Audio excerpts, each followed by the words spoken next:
ಕೇಳಿ ಶಿವಮೊಗ್ಗದ ಇರುವಕ್ಕಿ ಮತ್ತು ನವಿಲೆಯ ಕೆಳದಿ ಶಿವಪ್ಪನಾಯಕ ಕೃಷಿ ಮತ್ತು ತೋಟಗಾರಿಕೆ ವಿಜ್ಞಾನಗಳ ವಿಶ್ವವಿದ್ಯಾಲಯ ಇವರ ಪ್ರಾಯೋಜಿತ ಕಾರ್ಯಕ್ರಮ UAHS ನೇಗಿಲ ಮಿಡಿತ.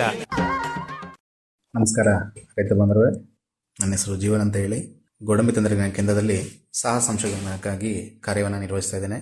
ಈ ಒಂದು ದಿನ ನಾನು ನಿಮಗೆ ಗೋಡಂಬಿ ಬೀಜದ ಸಂಸ್ಕರಣೆ ಬಗ್ಗೆ ನಾನು ಹೇಳ್ತೇನೆ. ಈ ಗೋಡಂಬಿ ಸಂಸ್ಕರಣೆ ಯಾವ ರೀತಿ ಮಾಡಬೇಕು ಅಂತಂದರೆ, ಮೊದಲನೇದಾಗಿ ಗೋಡಂಬಿಯನ್ನು ಮರದಿಂದ ಬಿದ್ದಂಥ ಹಣ್ಣುಗಳಿಂದ ಬೇರ್ಪಡಿಸಬೇಕಾಗತ್ತೆ.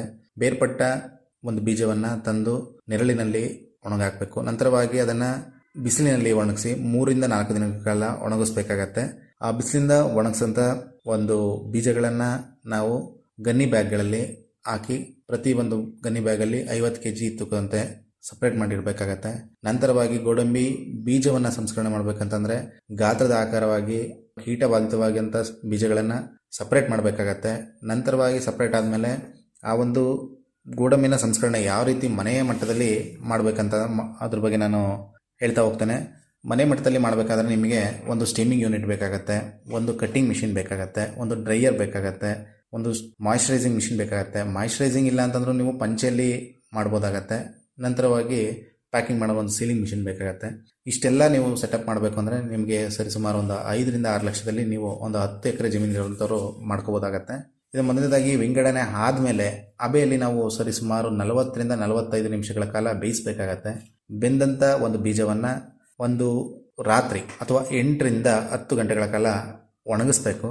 ನಂತರವಾಗಿ ಆ ಬೀಜವನ್ನು ಕಟ್ಟಿಂಗ್ ಹಾಕಬೇಕಾಗತ್ತೆ.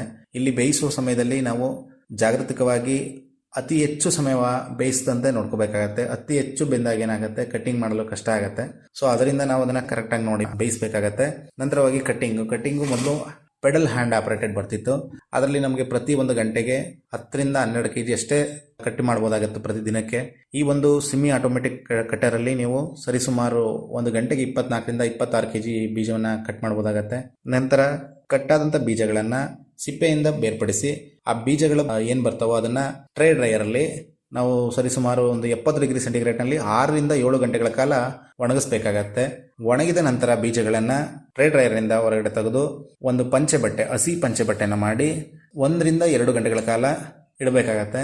ಇಟ್ಟ ನಂತರ ಆ ಒಂದು ಸಿಪ್ಪೆ ಏನಿರುತ್ತೆ ತೇವಾಂಶವನ್ನು ಹೀರ್ಕೊಂಡಿರುತ್ತೆ. ಆ ತೇವಾಂಶವನ್ನು ಹೀರ್ಕೊಂಡಿರೋಂಥ ಬೀಜಗಳನ್ನು ಪೀಲಿಂಗ್ ಮಿಷಿನಲ್ಲಿ ನಾವು ಅಥವಾ ಕೈಯಲ್ಲಿ ಮಾಡೋದಾದ್ರೆ it will take laborious process. So ಅದನ್ನು ನಾವು ಮಾಡೋದಿಲ್ಲ ಅಂದರೆ ಪೀಲಿಂಗ್ ಮಿಷಿನ್ಗೆ ಹಾಕಿದಾಗ ನಿಮ್ಗೆ ಏನಾಗುತ್ತೆ, ಮೇಲ್ ಪದರ ಏನಿರುತ್ತೋ ಆ ಮೇಲ್ ಪದರ ಬೇರ್ಪಡೆ ಆಗುತ್ತೆ. ಬೇರ್ಪಟ್ಟ ಒಂದು ಬೀಜಗಳನ್ನು ಕೈ ಸಹಾಯದಿಂದ ಅಥವಾ ಯಂತ್ರಗಳ ಸಹಾಯದಿಂದ ಬೇರ್ಪಡಿಸಬೇಕಾಗತ್ತೆ. ಏನು ಉಂಡೆ ಅಂತ ಏನು ಕೇಳ್ತೀವಿ, ನುಚ್ಚು ಅಂತ ಏನು ಕೇಳ್ತೀವಿ, ಬೇಳೆ ಅಂತ ಏನು ಹೇಳ್ತೀವಿ, ಅಂದರೆ ಹೋಲು, ಸ್ಪಿಟ್ಟು, ಬಿಟ್ ಅಂತ ಇದು ಸಾಕಷ್ಟು ವಿಧಗಳಿದ್ದಾವೆ. ಒಂದು ಅಷ್ಟು ಬೀಜಗಳನ್ನು ಸಪ್ರೇಟ್ ಮಾಡಿ ನಂತರವಾಗಿ ಅದನ್ನು 1 ಗಂಟೆಗಳ ಕಾಲ ಒಂದು ಡ್ರೈಯರ್ನಲ್ಲಿ ಒಣಗಿಸ್ಬೇಕಾಗತ್ತೆ. ನಂತರ ಅದನ್ನು ಪ್ಯಾಕ್ ಮಾಡಿ ನಾವು ಸೇಲ್ ಮಾಡ್ಬೋದಾಗತ್ತೆ. ಇದೇ ರೀತಿ ಸಂಸ್ಕರಣೆ ಬಗ್ಗೆ ನಿಮಗೆ ಹೆಚ್ಚಿನ ಮಾಹಿತಿ ಬೇಕಾದಲ್ಲಿ ಗೋಡಂಬಿ ತಂತ್ರಜ್ಞಾನ ಕೇಂದ್ರ ನವಿಲೆ ಶಿವಮೊಗ್ಗವನ್ನು ಭೇಟಿ ನೀಡಿ ಮಾಹಿತಿಯನ್ನು ಪಡೀರಿ. ನನ್ನ ಒಂದು ದೂರವಾಣಿ ಸಂಖ್ಯೆ 7760830449. ಧನ್ಯವಾದಗಳು. ಇದುವರೆಗೆ ಶಿವಮೊಗ್ಗದ ಇರುವಕ್ಕಿ ಮತ್ತು ನವಿಲೆಯ ಕೆಳದಿ ಶಿವಪ್ಪನಾಯಕ ಕೃಷಿ ಮತ್ತು ತೋಟಗಾರಿಕೆ ವಿಜ್ಞಾನಗಳ ವಿಶ್ವವಿದ್ಯಾಲಯದ ಪ್ರಾಜೆಕ್ಟ್ವದ ಅಡಿಯಲ್ಲಿ ಆಕಾಶವಾಣಿ ಭದ್ರಾವತಿ ಕೇಂದ್ರದಲ್ಲಿ ಸಿದ್ಧಪಡಿಸಲಾದ ಕೃಷಿ ಮತ್ತು ಕೃಷಿ ಅವಲಂಬಿತ ವಿಷಯಗಳ ಜ್ಞಾನ ತುಂಬುವುದಕ್ಕಾಗಿಯೇ ಇರುವ ವಿಶೇಷ ಕಾರ್ಯಕ್ರಮ UAHS ನೇಗಿಲ ಮಿಡಿತ ಆಕಾಶವಾಣಿ ಭದ್ರಾವತಿ, ಚಿತ್ರದುರ್ಗ, ಮಡಿಕೇರಿ ಮತ್ತು ಮಂಗಳೂರು ಕೇಂದ್ರದಿಂದ ಏಕಕಾಲಕ್ಕೆ ಪ್ರಸಾರವಾಯಿತು. ಪ್ರಸ್ತುತಿ ಡಾಕ್ಟರ್ SM ಸುಧಾಕರ್. ನಿರ್ವಹಣೆ SR ಭಟ್.